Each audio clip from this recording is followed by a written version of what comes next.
All right, so today we're diving into something pretty interesting. All right. You know how even when a team is like on top of their game in football, Right. the best clubs out there Yeah, are already like thinking about what's next. absolutely. That's kind of what we're looking at today. Okay, cool. It's Barcelona's striker situation. Interesting. Not for this season, though. Okay, For next season. gotcha. And we got a recent article here Right. that lays out a potential swap deal, Mm-hmm.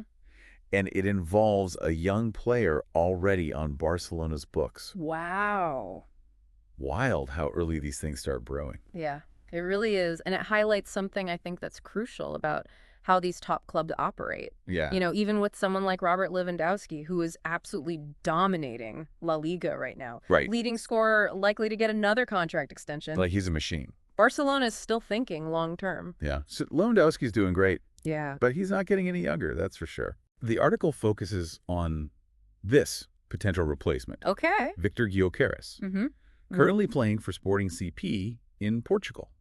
Interesting. I'll be honest, this name was new to me, Okay. but his stats are insane. Really? 63 goals in 66 games. Wow.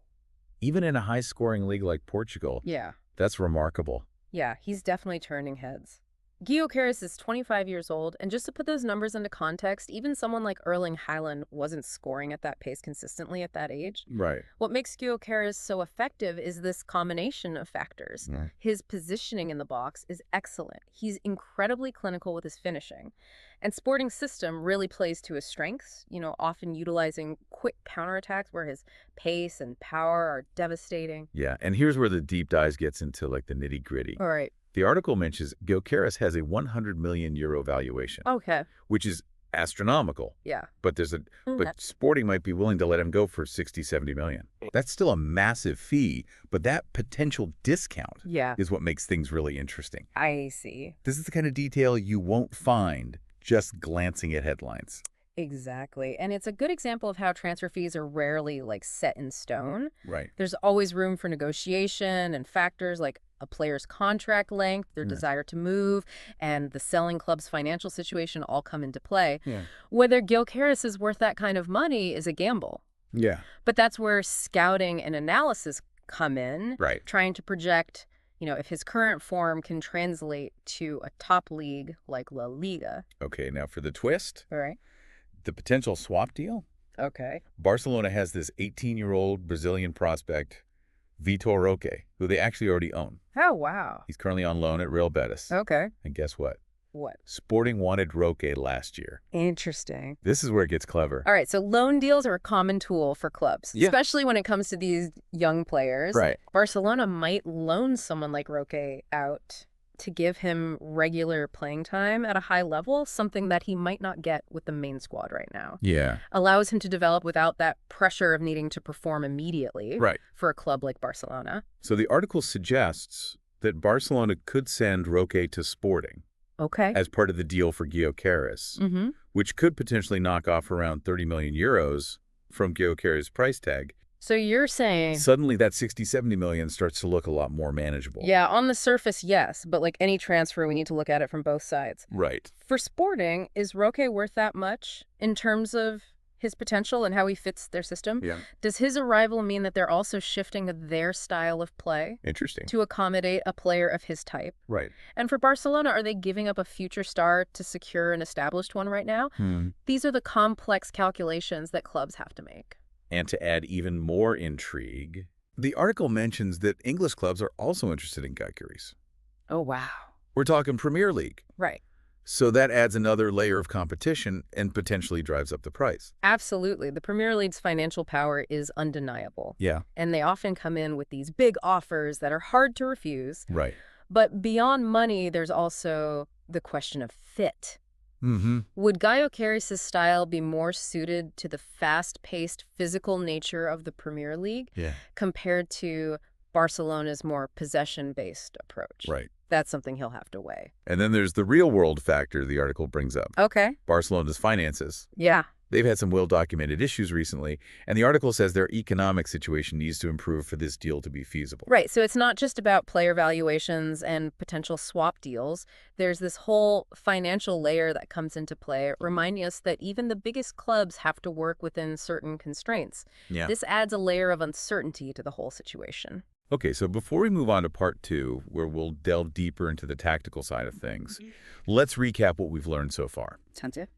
We're looking at a potential scenario where Barcelona is already planning for life after Lewandowski, Right. and Gyökeres is their target. He's a proven goal scorer, Yeah, but whether his style truly fits Barcelona's system is a question. yeah, a big question. We'll address next, then there's the potential swap deal involving Roca, which, on paper, Right. could make the transfer fee more manageable, but raises questions for both clubs involved. For sure. And looming over all of this is the interest from Premier League clubs Right. and Barcelona's own financial situation, adding further complexity to the mix. It's a fascinating glimpse into how these top clubs operate. It is. And we're just getting started. Join us in part 2, where we'll examine whether Gyökeres is truly a good fit for Barcelona and what this potential deal could mean for both clubs' tactical approaches.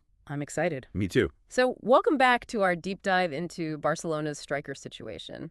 In part 1, we laid the groundwork, Right. talking about Robert Lewandowski's current form, the emergence of Viktor Gyökeres as a potential successor, and the possibility of a swap deal involving young Vitor Roque. Yeah, we also got into the financial complexities. Right. And the added pressure of interest from Premier League clubs. Absolutely. But now let's shift gears and really get into like the tactical side of things. Okay. Because, it's one thing to score goals, Right. but it's a whole other challenge to fit into Barcelona's very specific style of play.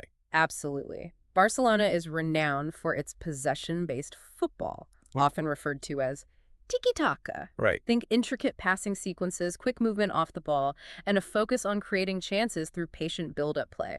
So the big question is, Yeah. would a player like Gyökeres, who's thrived in a very different system at Sporting, be able to adapt and flourish at Barcelona? Right. From what we've seen of Gyökeres so far, he seems more like a traditional number 9, Yeah. which is football jargon for like a classic center forward. Classic center forward. Strong, good in the air, and a clinical finisher inside the box. He's not necessarily known for his passing or intricate link-up play. That's right. At Sporting, he's excelled in a system that often relies on quick counterattacks, Yeah. exploding spaces behind the defense. His pace and power are real assets in that context. But Barcelona, even under their current manager, Xavi, Right. still prioritizes controlling possession and building attacks patiently. Right. So at first glance, you might see a potential clash of styles there. Yeah, but it's worth noting that Barcelona's style has evolved under Xavi. Okay. They're not as rigidly bound to that slower, more methodical tiki-taka as they were in the past. Okay. There's more directness, more verticality to their play now. You're picking up on a very important point. Yeah. Xavi has introduced more dynamism to their attack. Yeah. They still value possession, but they're quicker to transition from defense to attack and create more direct scoring opportunities. So maybe Gyökeres could actually be a good fit for this more evolved Barcelona. Interesting. They already have creative midfielders like Pedri and Gavi who excel at that intricate passing and chance creation. Right. Maybe they need a different type of striker. Okay. Someone who can stretch defenses with his runs and finish those chances ruthlessly. It's an intriguing possibility. Yeah. Perhaps Barcelona sees Gyökeres as a way to add another dimension to their attack. Yeah. A plan B, if you will. Right. When their possession game isn't unlocking defenses, they could utilize Gyökeres' unique skill set. It's like they'd have the best of both worlds. Right. The classic Barcelona style, but with the added threat of a powerful, direct striker who can punish teams in a different way. Exactly. And that's what makes this potential transfer so fascinating. Yeah. It's not just a simple case of replacing one aging striker with a younger model. It's about anticipating the future needs of the team, adapting to the evolution of tactical trends, and making these calculated decisions that could shape the club's identity for years to come. Now let's flip the script and talk about Vitor Roque, the other player involved in this potential swap deal. Right. What we've read suggests he's more of a technically gifted forward, Okay. comfortable with the ball at his feet, and good at linking up play. Right. Is this a player who would fit Sporting's current style? Roque is often compared to Brazilian forwards like Neymar or a young Ronaldo because of his flair and dribbling skills, but he's still very raw, especially in his decision-making and finishing. Right. However, the potential is undeniable. Yeah. Which is why Sporting were interested in him previously. So we've got Sporting, a team that currently plays a counterattacking style, potentially bringing in a young, skillful player who might be better suited to a possession-based approach. Right. Does this mean they're thinking about evolving their own tactics to match Roque's strengths? It's certainly a possibility one transfer can set off a chain reaction, influencing not just the personnel but the overall philosophy of a club. Maybe Sporting sees Roque as a long-term investment. Right. A player who can help them transition to a more possession-oriented style in the future. It's like a giant chess game. Yeah. Where each move has to be carefully considered for its immediate impact and its long-term consequences. Absolutely. And in this case, we're talking about two very different pieces. Okay. Gyökeres, the powerful finisher, and Roque, the skillful playmaker. Yeah. Can these two clubs find a way to make these pieces fit into their respective puzzles? That's the million-dollar question, and we'll explore it further in part 3. Okay. We'll examine the potential impact of the Premier League interest in Gyökeres and how that could affect Barcelona's plans. Right, because as we discussed, the Premier League is a major force, both financially and stylistically. Absolutely. So stay tuned as we delve even deeper into this fascinating transfer saga and consider all the angles.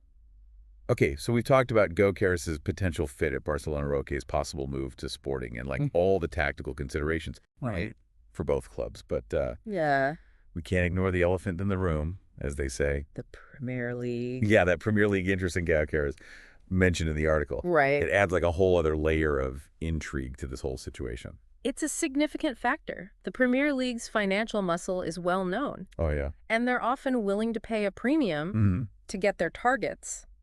But it's not just about the money. Right. The Premier League style of play, known for its fast pace and physicality, might actually suit a player like Gyökeres, even better than Barcelona's possession-based approach. It's true. The Premier League has a reputation for being a bit more direct and less focused on intricate passing sequences. Right. On paper, that could play to Gyökeres' strengths. Yeah. As a powerful, direct striker. Absolutely. And let's be honest, playing in the Premier League has a certain allure for any footballer. The global exposure, the competitiveness, the chance to test yourself against some of the best players in the world. It's a compelling proposition. So Gyökeres has a fascinating decision to make. Yeah. Does he choose Barcelona, a club steeped in history and prestige, right, but potentially face a tougher adaptation to their style of play? Yeah. Or does he opt for the Premier League where the style might suit him better, but he could end up at a less glamorous club? It's a classic dilemma for young players. Prioritize the brand name and legacy. Right. Or choose the environment where you think you'll thrive and develop the most. There's no easy answer. And it's a decision that could have a major impact on his career trajectory. And this throws a wrench into Barcelona's plans as well. Right. They can't just assume Gyökeres will automatically choose them. Yeah. Even if they make a competitive offer, right, they have to factor in that Premier League competition. Yeah. Perhaps sweeten the deal even further. Right. And maybe even adjust their tactical approach to ensure he feels comfortable and can be successful in their system. It's a delicate balancing act for Barcelona. Yeah. They have to be aggressive in their pursuit of a player they believe in. Right. But they also have to be mindful of their financial limitations. Overspending to secure Gyökeres could have long-term consequences, especially given their recent financial challenges. So we've got this intricate web of factors. Yeah. Player ambitions, tactical considerations, financial constraints, competition from a rival league. Yeah. It's like watching a high-stakes poker game unfold. Absolutely. And we're just getting a glimpse of the players' cards. And that's what makes these deep dives so compelling. We get to peel back the layers of the football world. Right. Explore the motivations of the clubs and players. Analyze the potential ripple effects of a single transfer. It's not just about what happens on the pitch. Yeah. It's about understanding the intricate mechanisms that drive the sport. Exactly. So as we wrap up this deep dive into Barcelona's striker situation, what key takeaways should we leave our listener with? So first, even when a club is performing well, like Barcelona with Lewandowski, the best clubs are always thinking several steps ahead, planning for the future and identifying potential successors. Right. Second, transfer decisions are rarely straightforward. Mm-hmm. They involve this complex interplay of financial considerations, tactical fit, and player ambitions. And finally, the Premier League's influence looms large, It does. adding another layer of complexity and competition to the transfer market. It's a reminder that the world of football is constantly evolving. Clubs are adapting their tactics, players are weighing their options, the financial landscape is shifting, and amidst all this change, one thing remains constant: the passion and intrigue that surround the beautiful game. We encourage you to continue exploring the story as it unfolds, pay attention to the news, follow the transfer rumors, and watch how these players perform because in football, as in life, the only certainty is uncertainty, and that's what keeps us coming back for more. This has been the Deep Dive, giving you a look behind the curtain of the football world. Until next time, keep learning, keep exploring, and keep the conversations going.